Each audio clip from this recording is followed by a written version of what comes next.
So why have EV charging points installed in your school? Well, it's a great question and we're going to run through the reasons in detail now. So the number one reason would be to utilise the current funding available. It's the most generous funding I've seen in this industry for a number of years and it's expiring March 2027. We have a whole video around the funding and how it works and we jump into it in a lot more detail. So if you're interested in that, I suggest you check out the video on our website. But in essence, there's no doubt that EV adoption is increasing. It's been increasing for a number of years and the projections are it's going to increase at an even faster rate as time goes on. This means that in 5 to 10 years, probably even less, you're going to have no choice but to install the infrastructure at your sites. But at that point, you're going to be paying the full ticket price. Whereas if you have that infrastructure installed now, you're only going to be paying around 10% of the cost. Additionally, unlike other technologies like solar panels, heat pumps, phones, cars, anything like that, the vast majority of an EV charging point installation is not technology, it's not the charging point itself. The majority of the cost comes from the infrastructure, it comes from the cabling, it comes from the moulding, the containment.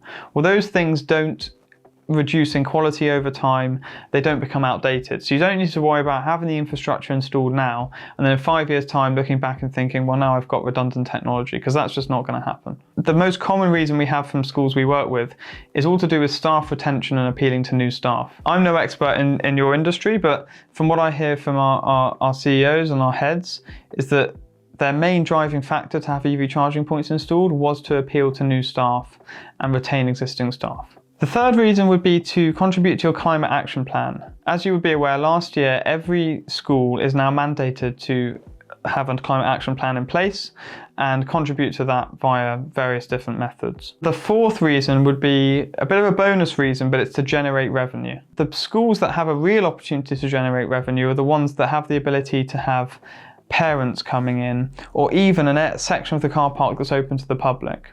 Now, those schools we see generating between 5,000 and 10,000 a year in net profit. So it's a significant ROI on the original investment, which is only ever going to be between 5,000 and 10,000. We break this all down in another video on the website where we go through all of the revenue generation calculations to really give you an in-depth understanding. So if that's of interest or you think your school might be eligible for some kind of public parking, then head over to that video and check that one out. So that's it. As an overview, that is the main reasons you would have EV charging points installed in your school.